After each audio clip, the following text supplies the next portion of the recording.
Podcast. Bonsoir mes chers amis.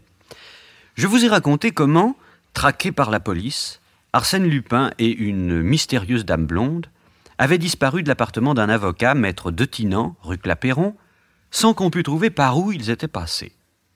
Vous vous souvenez également que le baron d'Hautrec avait été assassiné chez lui, avenue Henri-Martin, par sa demoiselle de compagnie, Antoinette Bréat, également disparue de l'hôtel particulier de façon inexplicable. Enfin, le fameux diamant bleu qui appartenait au baron et vendu par la suite à la comtesse de Crozon était volé à celle-ci par une certaine madame de Réal. L'inspecteur Ganimard, ne parvenant à élucider aucun de ces mystères, on fait appel à Sherlock Holmes, qui débarque un soir à la gare du Nord avec son ami Wilson.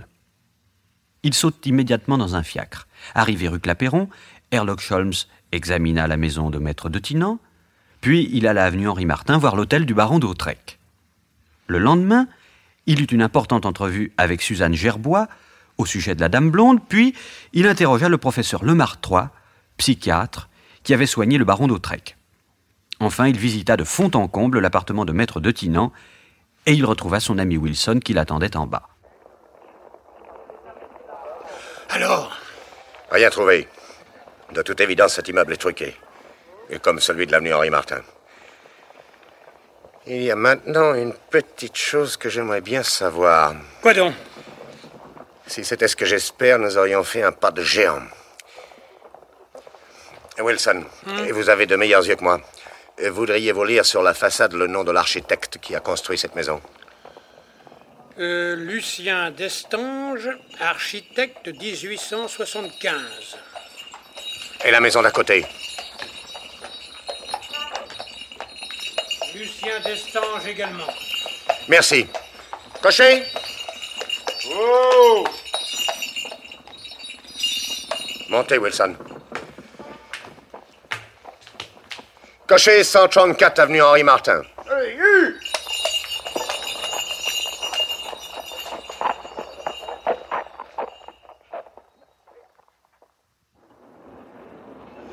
Et Wilson, j'entre dans ce café pour téléphoner à la comtesse de Crozon. Vous traversez vite l'avenue Henri-Martin et allez lire sur la façade le nom de l'architecte qui a construit l'hôtel du baron d'Hautrec. Ah, regardez également les immeubles voisins. D'accord. Je vous retrouve au café.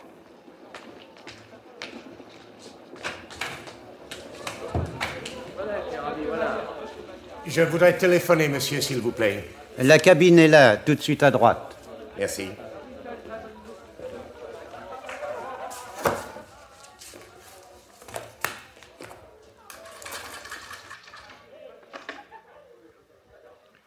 Allô? Allô? Allô, mademoiselle. Je voudrais le 247 à Amiens, s'il vous plaît. Oui? Oui, j'attends. Alors, Wilson? Eh bien, j'ai lu le nom sur la façade. C'est formidable. L'architecte qui a construit l'hôtel d'Hautrec et les immeubles voisins, c'est Lucien Destange, le même architecte que rue Clapeyron. Merci, Wilson. Nous brûlons. Allô? Allô? Allô? La comtesse de Crozon? Bonjour, madame. Et ici Sherlock Holmes. Auriez-vous l'amabilité de me dire à quelle époque a été construit votre château? Oui. Oui. Mais après l'incendie, il a été reconstruit par qui? Lucien Destange? En 1877? Je vous remercie beaucoup. Et oui, chère madame, ne vous inquiétez pas, je progresse. Au revoir, à bientôt. Victoire, mon bon Wilson, victoire!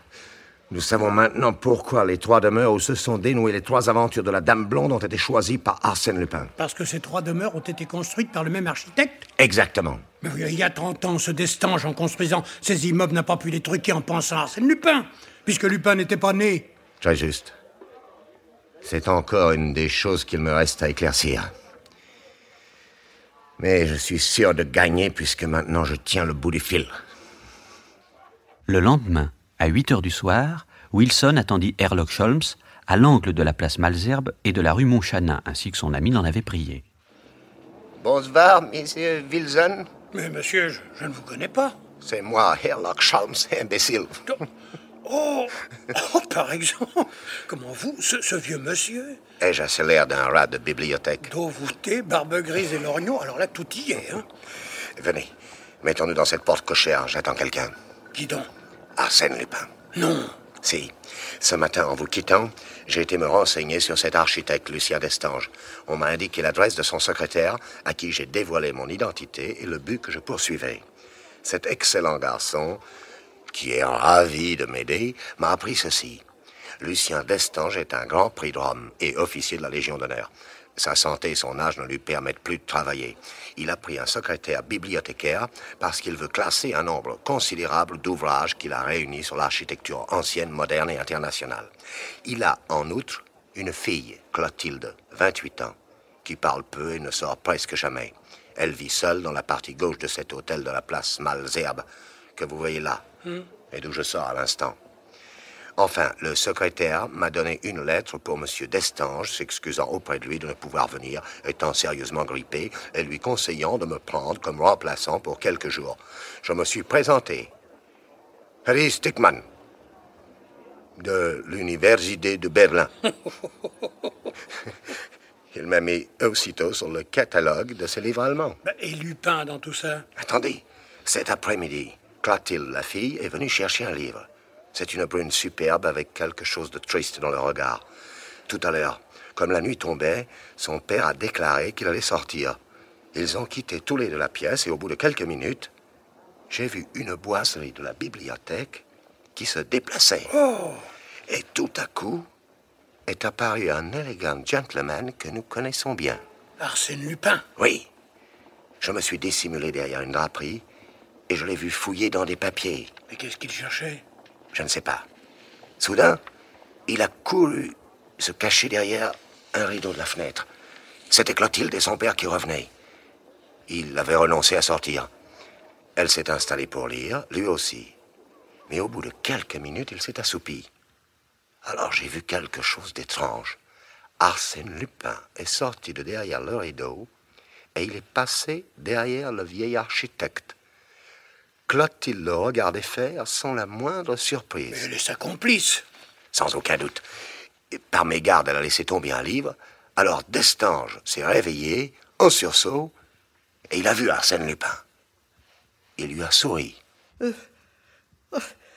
Maxime Bermond. Oh, cher Maxime, comme je suis heureux de vous voir. Je ne vous ai pas entendu sonner. Mais vous dormiez, père. Décidément, je vieillis. Alors, Maxime, vous voici revenu de voyage? Oui, monsieur, d'hier. Vous nous restez à dîner? Je vous remercie, mais malheureusement, je dîne tout à l'heure avec des amis. Demain, alors? Oh oui, Maxime. Avec joie. Justement, je pensais à vous ces jours-ci en retrouvant nos dossiers de l'avenue Henri-Martin et de la rue Clapeyron. Non, vous devriez détruire ces paperasses, monsieur Destange. Hein? À quoi bon les garder? Là-dessus, ils ont parlé de choses et d'autres. Clotilde buvait positivement les paroles de Lupin. Ils s'aiment peut-être? C'est ce que je pense. Mais sait-elle que Maxime Bermond n'est autre qu'Arsène Lupin? Ah, ça... Ils sont passés tous les trois dans un petit salon voisin, ce qui m'a permis de m'en aller sur la pointe des pieds, me voilà. Attention, attention. Voici Lupin qui sort de la maison. Ne bougez pas.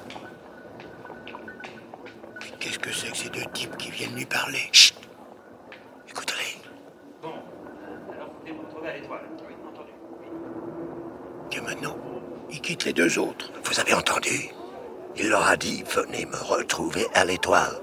Regardez, il prend un taxi auto. Mais comment savoir où il va? Suivons les deux autres, ils ont l'air d'aller à pied. Effectivement, les deux complices d'Arsène Lupin gagnèrent l'étoile à pied et allèrent sonner à la porte d'une étroite maison à un étage, 40 rue Chalgrin. La porte s'ouvrit automatiquement et se referma derrière eux. Il y avait de la lumière au rez-de-chaussée. Herlock Sholmes grimpa sur le rebord d'une des fenêtres et, en se haussant, il regarda par l'imposte au-dessus des volets fermés. Puis il redescendit. Alors qu'est-ce que vous avez vu? Arsène Lupin tient conseil avec les deux hommes et une femme en chapeau et voilette qui me tournaient le dos. La dame blonde? Sûrement. Ah, voyez, le premier étage s'allume. Un des complices tire les rideaux. Ils habitent probablement ici tous les 4. Vers 1 heure du matin, la lumière s'éteignit en haut comme en bas.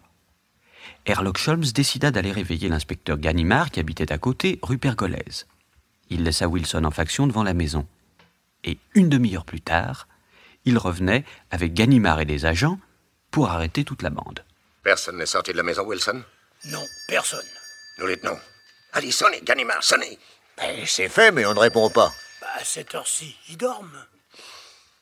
Et je sonne encore. Et voilà. Qui est là? Police! Chut! Ne faites pas le bruit. Nous voulons parler tout de suite au monsieur et à la dame qui habitent au rez-de-chaussée. Mais il n'y a personne. Comment ça, personne? Mais qui est locataire? Monsieur Leroux, qui habite le premier. Je veux visiter ce rez-de-chaussée tout de suite.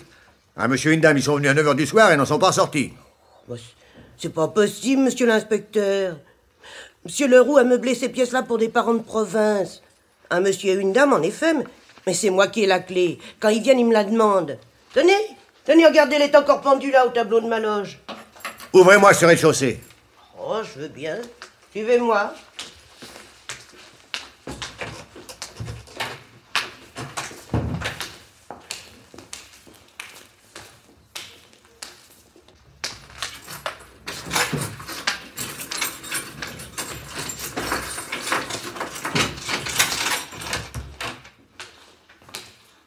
Cherchez partout, vous autres. Personne nulle part, chef. Tenez, voilà monsieur Leroux qui descend en chemise de nuit. Vous avez dû le réveiller. Ah ça, madame Pichot, mais qu'est-ce que c'est que ce boucan? C'est la police. La police? Qu'est-ce que vous me racontez? Inspecteur Ganimard. Monsieur Leroux, nous sommes venus... Leroux? Oh! Oh, bah ça, par exemple. Monsieur Ganimard. Vous habitez ici? Oui? Pourquoi? Ben, venez que je vous présente à monsieur Herlock Sholmes. Monsieur Herlock Sholmes? Oh, mais c'est trop d'honneur. Mais qu'est-ce qu'il fait ici? Monsieur Sholmes, je vous présente monsieur Victor Leroux, inspecteur de la Sûreté, un de mes bons amis et un des meilleurs de la brigade de fer. Vous? Mais oui, j'ai cet honneur, monsieur Sholmes. Et monsieur Sholmes voulait que je vous arrête comme complice d'Arsène Lupin. Moi? Oui, c'est impayable, hein? Amusez-vous bien, messieurs. Bonne nuit. Venez, Wilson.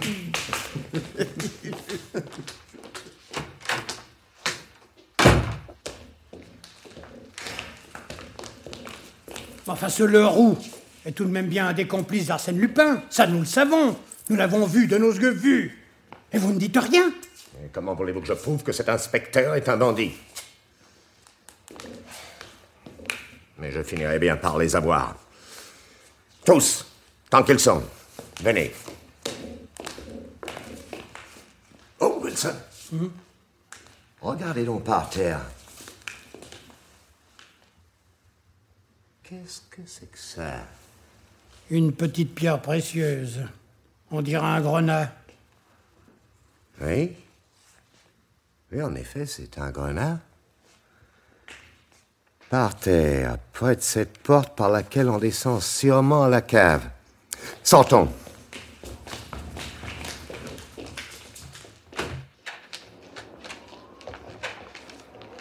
Regardez vite, Wilson, le nom de l'architecte qui a bâti cette maison. Lucien Destange, 1877. Et à côté, au 42? Lucien Destange, 1877. Ah, toujours la double issue. Et dites-moi, Wilson. Oui. Vous êtes bien sûr que quand je vous ai laissé seul, vous n'avez pas vu sortir un monsieur et une dame? Ah si, à côté, par le 42. Mais c'était Arsène Lupin et la dame blonde, et vous ne me disiez rien, you stupide fou. Herlock Sholmes et Wilson regagnèrent leur hôtel, et après quelques heures de repos, ils retournèrent à la maison de la rue Chalgrin. 2 louis à la concierge leur ouvrirent toutes les portes, Leroux étant allé prendre son service à la Sûreté Générale. C'est la porte qui donne sur la cave qui m'intéresse. Alors ouvrez, c'est celle-ci. Merci, madame. Nous n'avons plus besoin de vous. Surtout, m'attirez pas d'histoire. Soyez tranquille. Descendons, Wilson. J'ai ma lampe électrique. Bon, allons-y.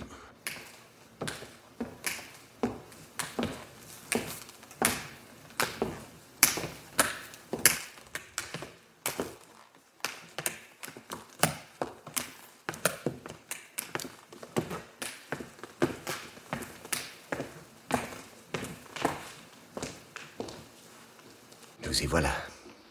Parlons bas. Il n'y a rien d'anormal. Si. Regardez ces casiers à bouteilles. Elles sont toutes vides et recouvertes de poussière. Et alors? Tenez, il y a des parties où la poussière a été enlevée, comme si des mains venaient les toucher régulièrement. Chut! Écoutez ce grattement. Un rat? Ça m'étonnerait. Venez vite, cachons-nous là-bas dans l'autre cave.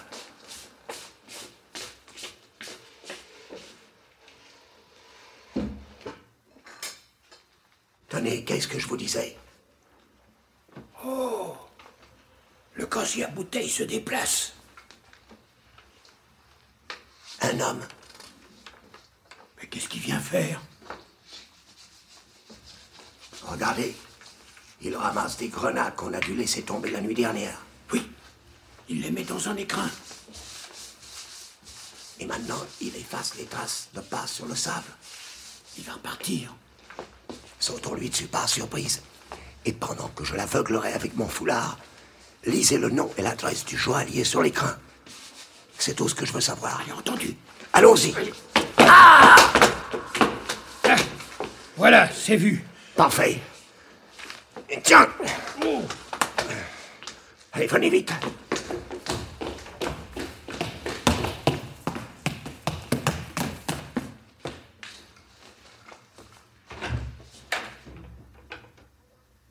Alors, messieurs, vous avez vu ce que vous vouliez voir? Eh oui, madame, merci.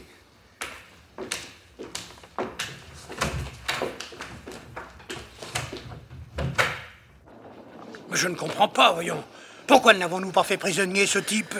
Il n'aurait pas parlé et il nous aurait mis sur une fausse piste. La vraie, je préfère la trouver moi-même. Mon coup de poing bien placé va le tenir étourdi pendant un bon quart d'heure. Ça nous a donné le temps de filer. Il ne sait pas qui l'a attaqué, c'était ça l'important. Ah. Et dites-moi, quel est le nom du bijoutier inscrit sur l'écrin? Léonard, 12 rue de la Paix. Merci, je vous quitte. Il était 11 heures du matin. Sherlock Holmes quitta en effet Wilson sans lui dire où il allait.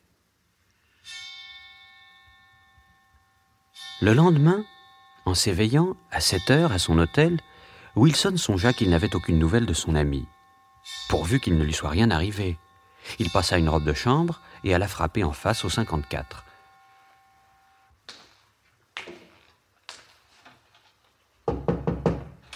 Qui est là? C'est Wilson. Ah, bonjour, Wilson. Je rentre à l'instant. Asseyez-vous. Qu'est-ce que vous avez bien pu fabriquer depuis hier matin 11 heures? D'excellentes choses, cher Wilson, d'excellentes choses. Mais encore.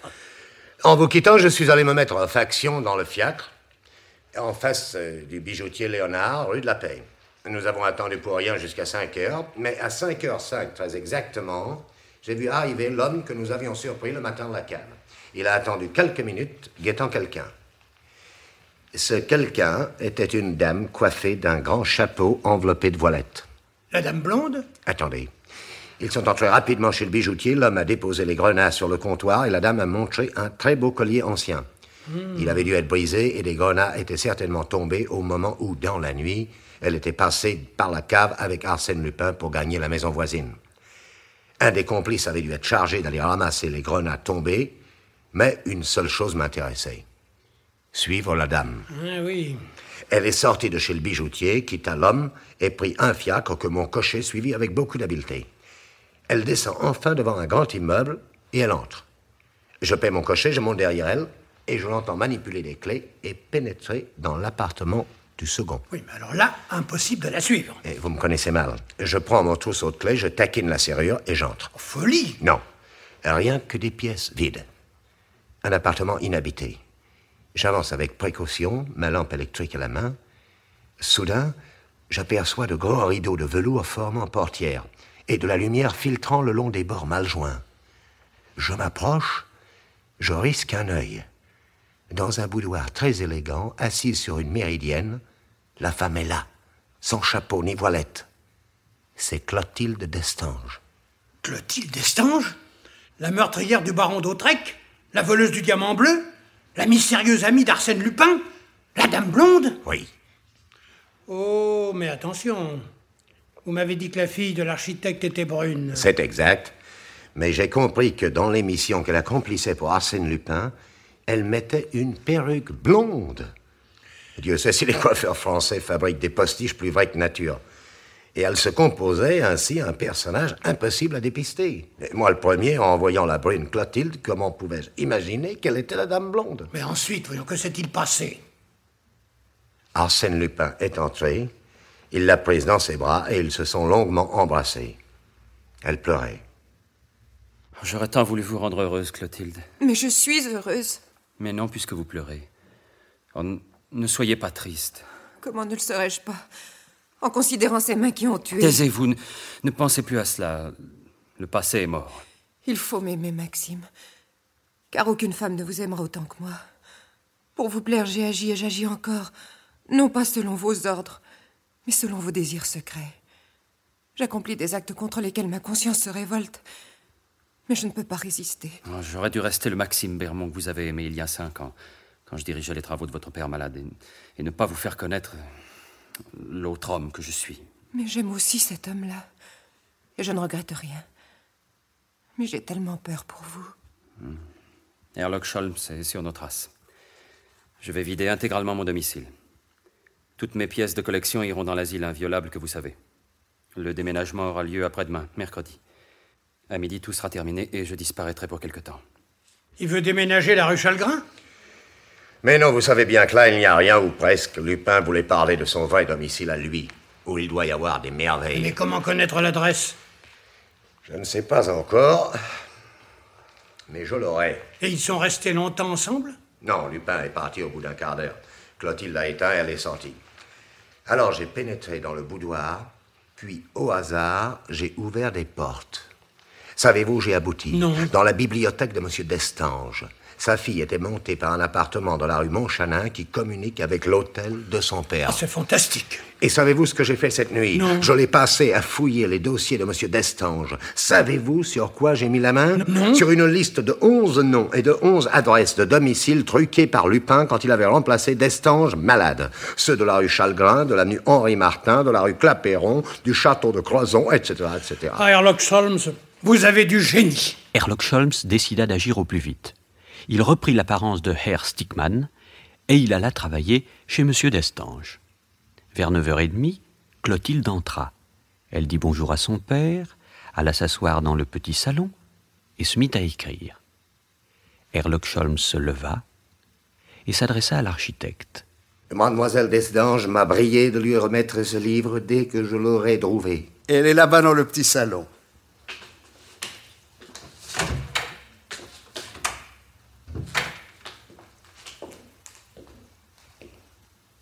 Je me présente, mademoiselle. Je suis le nouveau secrétaire de votre père. Je désirerais vous parler. Excusez-moi, je termine ces lignes. Asseyez-vous. Merci, mademoiselle. Encore une seconde, s'il vous plaît. Juste un coup de téléphone à ma couturière et je suis à vous. Allô? Allô, mademoiselle? Je voudrais le 648-73. Monsieur Stickmann, notre conversation ne peut-elle avoir lieu devant mon père? Non, mademoiselle. Il est préférable qu'il ne nous entende pas. Vraiment? Oh, pardon. Allô? Allô? C'est monsieur Vernier? Oh, monsieur, je suis navrée de vous déranger. Je suis Clotilde Destange. Auriez-vous simplement l'amabilité de dire à madame Vernier que, comme elle me l'a demandé, j'irai essayer ma robe demain à 4 heures? Oui, c'est cela. Au revoir, monsieur. Merci. Parlez, monsieur Stickmann. Je vous écoute. Savez-vous, mademoiselle, que Maxime Bermond n'est autre qu'Arsène Lupin? Quoi? Que dites-vous? J'ajoute qu'il a trouvé ici, pour l'accomplissement de ses projets, une amie. Plus qu'une amie. Une complice passionnément dévouée. J'ignore le but de vos paroles, monsieur, et je veux l'ignorer. Je vous prie de sortir. Volontiers. Mais vous m'accompagnerez, et bien docilement. Moi? Oui, vous. Sinon, je raconte à M. Destange la double vie de sa fille. Ah. Et quelle preuve lui donnerez-vous? Je l'emmènerai chez Maître Detinan et je lui montrerai par où a fui la Dame Blonde avec Arsène Lupin. Je l'emmènerai au château de Crozon et je lui montrerai par quel passage secret la Dame Blonde a pu s'introduire dans la chambre de M. Bleichen et cacher le diamant bleu dans un flacon de cristal. Après? Je l'emmènerai à avenue Henri Martin. Je lui montrerai comment a disparu Antoinette Bréhat, alias Clotilde Destange, après avoir assassiné le baron d'Hautrec. Je ne l'ai pas assassiné. Il a eu un accès de folie, il voulait m'étrangler. Je me suis défendu. Je vous crois, mademoiselle. J'ai vu le professeur Lamartois qui m'a confirmé que d'Hautrec était sujet à ces accès de folie. Vous l'avez tué en état de légitime défense. Épouvanté de votre acte, vous avez sonné, vous avez fui, sans même songer à prendre le diamant. Un instant après, vous rameniez un complice de Lupin, vous transportiez le baron sur son lit et vous remettiez la chambre en ordre. C'est tout ce que vous direz à mon père? Je réunirai aussi mademoiselle Gerbois, le neveu du baron d'Hautrec, et la comtesse de Crozon. Et en vous voyant auprès de monsieur Destange, ils lui diront « Votre fille a été successivement la Dame Blonde, Antoinette Bréhat et madame de Réal.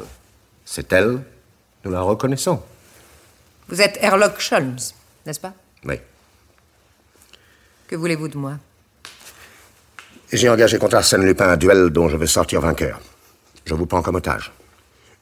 Je sais que cela me donnera sur lui un avantage considérable. Je vous confierai à l'un de mes amis, et quand Arsène Lupin sera entre les mains de la justice, je vous jure que vous serez libre.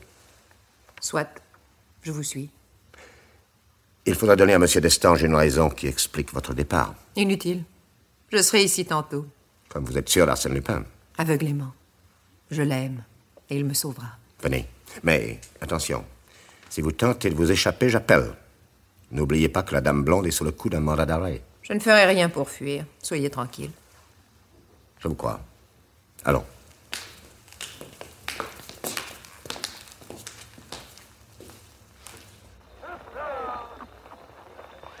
Alors les événements se précipitèrent. Herlock Sholmes héla un taxi-auto qui passait et il donna l'adresse de Ganimard dans l'intention de lui remettre Clotilde, sans lui dire qui elle était. Après, il aviserait. Le taxi prit bien la direction de la rue Pergolèse, mais à la porte-Maillot, il tourna vers la Défense et Herlock Sholmes s'étonna de l'itinéraire. Un grand éclat de rire lui répondit. Le chauffeur, c'était Arsène Lupin. Tirer sur lui signifiait la mort pour tous les trois, le taxi roulant à toute allure. Herlock Sholmes se décida à patienter. Quand il faudrait s'arrêter pour reprendre de l'essence, il agirait. Mais, peu après Rueil, le taxi stoppa dans une rue déserte, auprès d'une 40 chevaux qui attendait avec 3 hommes. Avant qu'il ait eu le temps de réaliser, Herlock Sholmes s'était garrotté et jeté dans la grosse voiture qui démarra à toute vitesse. 3 heures plus tard, elle s'arrêtait non loin du Havre. Un petit quai isolé au bord duquel s'allongeait un yacht prêt à partir. L'Hirondelle. On poussa rapidement Herlock Sholmes vers l'intérieur du bateau et on le fit asseoir dans la cabine du capitaine. Prêt, capitaine? Oui, monsieur. Quelle heure est-il à votre montre? 2h05. Bon, vous êtes d'accord avec la mienne et avec cette horloge. Parfait. Et combien vous faut-il de temps pour aller à Southampton? 9h sans nous presser. Vous en mettrez 11. Oui, il ne faut pas que vous touchiez terre avant le départ du paquebot qui quitte Southampton à minuit et qui arrive au Havre à 8h du matin. Vous m'entendez bien? Il ne faut pas que monsieur, que je vous confie, puisse revenir en France par ce bateau-là. Bon voyage, monsieur Sholmes, et adieu. Très malin, le petit coup de téléphone de mademoiselle Destange à sa couturière. À demain, monsieur Lupin.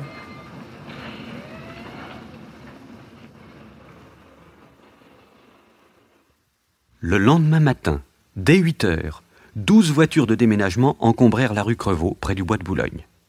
Monsieur Félix Davet, alias Arsène Lupin, quittait l'appartement qu'il occupait au 4e étage du numéro 8. Et, comme par hasard, un certain monsieur Dubreuil, collectionneur, qui avait réuni en un seul appartement le 5e étage de la même maison et le 5e étage des 2 maisons contiguës, expédiait le même jour ses œuvres d'art vers une destination inconnue. À 11h, tout était fini. Monsieur Félix Davet, alias Arsène Lupin, alla déjeuner, puis il remonta dans son appartement vide. Il adapta un petit cornet à l'extrémité d'un faux tuyau à gaz et souffla. Allô Dubreuil, tout est normal chez vous? Bien, je monte. Il déplaça une des moulures de marbre de la cheminée, et la cheminée pivota, démasquant un escalier secret qu'il emprunta pour gagner l'appartement du 5e.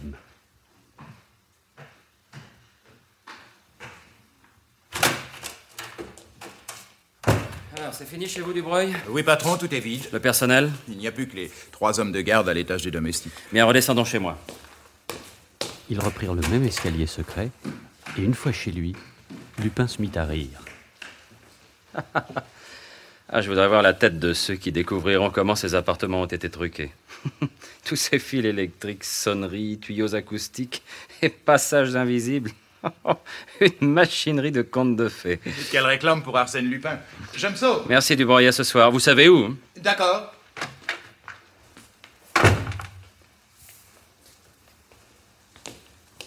Ah, voici un morceau de craie. Profitons-en pour écrire sur ce panneau du grand salon.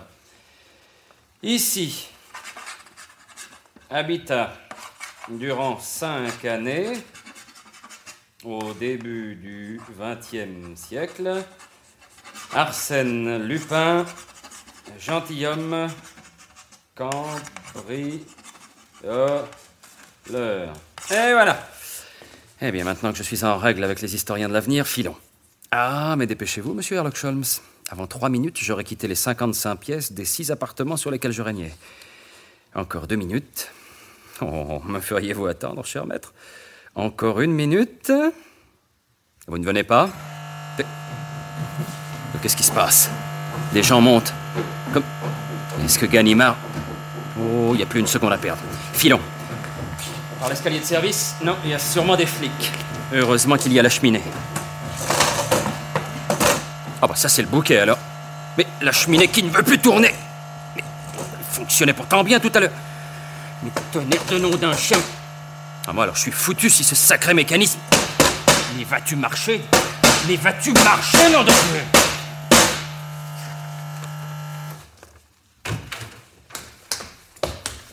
Eh bien, monsieur Lupin, qu'est-ce qui ne va pas? Sherlock Holmes. Eh oui, cette maison et les 2 voisines sont cernées. Ainsi que les 3 appartements du 5e. Vous êtes pris, monsieur Lupin, comme un rat. Félicitations, monsieur Holmes. Je vous ai eu, vous m'avez eu, bien, nous sommes quittes. Puis-je savoir comment vous avez découvert mon adresse? Je la tiens de la dame blonde. Quoi? Clotilde? Elle-même. Elle avait téléphoné devant moi à sa couturière, c'est-à-dire à vous. Or, cette nuit, je me suis souvenu que le numéro qu'elle avait demandé se terminait par 73. Je n'ai eu qu'à consulter la liste des appartements truqués par vous, trouvés dans la bibliothèque de M. Destange, et j'ai vu Félix Davet, 8 rue Crevaux, téléphone 648-73. Et me voilà. Bravo. Et peut-on savoir comment vous vous êtes évadé de l'Hirondelle? Et vous aviez donné l'ordre au capitaine de n'arriver à Southampton qu'à 1h du matin. On m'a débarqué à minuit. J'ai donc pu prendre le paquebot du Havre. Le capitaine m'a trahi? Non, sa montre. Comment sa montre? Et tout en causant, je lui ai subtilisé et j'ai avancé d'1 heure. Il n'y avait que du feu. Et quand je me suis trouvé seul dans la cabine, j'ai fait la même chose avec l'horloge fixée à la cloison. Ah, j'aimerais être de vos amis, monsieur Holmes. Merci. Mais pourquoi avez-vous laissé à la porte Ganimard et ses alguazils? Et je voulais d'abord vous parler. Ah bon? Eh bien, je vous écoute. Restituez-moi le diamant bleu. Non. Je l'ai promis à la comtesse de Crozon. Ah ben, il fallait pas. Hein. Je vous l'achète. Ah. Ah, vous êtes bien anglais. Hein? D'accord. Non. Quand Ganimard vous tiendra, il faut pourtant bien que vous disiez oui. Mais Ganimard ne me tiendra pas. Laissez-moi passer. Ah non! Eh ben, c'est ce qu'on va voir. Mais... Ah! Lupin! Je vous arrête! Non! Bas les pattes, je me rends! Allez, passez-lui les menottes. Mais combien êtes-vous, là? 25? 30? Si vous n'aviez été que 15... Maintenant, donnez-moi le diamant bleu. Jamais. Le téléphone. Laissez-moi répondre. Allô? Oui, c'est moi, chérie. Où êtes-vous? Bien. Ne sortez pas, je viens tout de suite. Monsieur Ganimard, envoyez donc vos hommes arrêter la dame blonde. Elle vient de me prendre pour Lupin. La dame blonde? À quelle adresse? Monsieur Sholmes. Quoi? Je suis prêt à rouvrir les négociations. Les négociations pour? Pour la liberté de mademoiselle Destange. Ah! Vous savez le prix? Le diamant bleu. Oui. J'accepte. Mais tout à l'heure, vous avez refusé. Et maintenant, il s'agit d'une femme. D'une femme que j'aime. Et en France, voyez-vous, nous avons des idées très particulières sur ces choses-là. La liberté de cette dame contre le diamant bleu. D'accord. Très bien. Prenez ma canne, là, au coin de la cheminée. Appuyez-en le bout très fort contre le plancher. Et dévissez le pommeau. Voilà qui est fait, mais je ne vois rien. Si, vous voyez une boule de mastic. Le diamant est à l'intérieur. Oh, splendide! La dame blonde est libre, monsieur Lupin. Ah, pardon. Vous n'avez pas le droit de disposer ainsi de... Monsieur Ganimard, je vous ai déjà livré Arsène Lupin, et voici le diamant bleu que vous aurez le plaisir de remettre vous-même à la comtesse de Crozon. De quoi vous plaignez-vous? Mais la dame blonde... Trouvez-la! Au revoir, messieurs. Eh ben, au revoir et bon débarras. Et maintenant, Lupin, à nous deux. Compliment pour l'installation. N'est-ce pas? Il faudrait que j'aie le temps de te montrer ça en détail, mais j'ai un rendez-vous urgent. Tiens, regarde, cette cheminée contient un escalier. Cette muraille est creuse. Cette sonnerie... Tiens, Ganimard, appuie donc sur ce bouton. Eh ben, j'appuie. On n'entend rien. Eh ben, tu viens pourtant d'avertir le commandant de mon parc aérostatique de préparer le ballon dirigeable qui va m'envoler bientôt dans les airs. Oh, c'est de bêtises.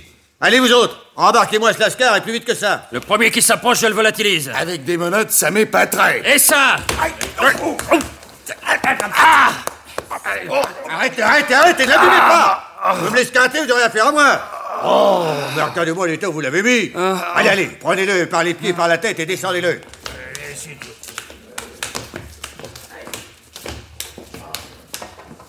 Oh, les vaches. Oh, Ganimard. Quoi? Fais-moi descendre par l'ascenseur, je peux plus marcher. Excellente idée, ça ira plus vite. Allez, vous autres, ouvrez la porte de l'ascenseur et asseyez-le sur la banquette. Ah, là, doucement. Bon, descendez par l'escalier. Moi, je resterai dans la cabine avec le prisonnier. Voilà, comme ça. Allez, fermez la porte. Ah, très bien. Maintenant, allez-y, appuyez sur le bouton. Oh! L'ascenseur qui monte! Il file vers le plafond! Oh, le bâton qui monte aussi! Arrêtez!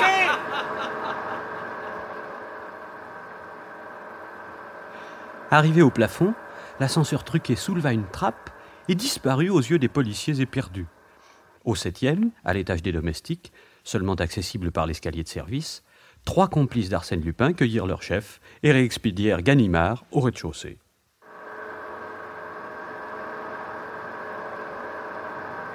Adieu, Ganimard. Et rappelle-toi que si Arsène Lupin se laisse passer un tabac, c'est pour s'évader plus vite. Mes hommages à madame.